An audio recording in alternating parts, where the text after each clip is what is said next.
আমার রব আমাকে কতটুকু ভালোবাসে। আপনার একজন রব রয়েছেন। রব হচ্ছেন তিনি যিনি আপনাকে এমন অনুগ্রহ করেন যার যোগ্য আপনি না। হে রব, এর চাইতে উত্তম আর কি হতে পারে? Sadness is a reality. নিঃসন্দেহে আমি মানুষকে সৃষ্টি করেছি কষ্টের ভিতর। আল্লাহর রহমত থেকে নিরাশ হয় না, তার রহমত থেকে তো একমাত্র কাফেররাই নিরাশ হয়।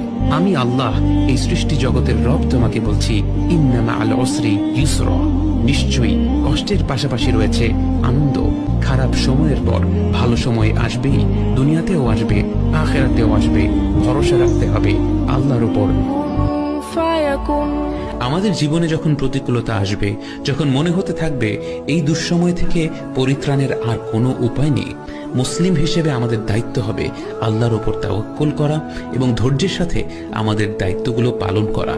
সমাধান আমাদের চোখের সামনে না থাকলেও আল্লাহ তাআলার কাছে নিশ্চয়ই আছে। তিনি অবশ্যই আমাদের আক্ষেপগুলো শুনবেন, এর প্রতিদান দিবেন, হয় দুনিয়া এবং আখিরাতে, নয়তো শুধুমাত্র আখিরাতে।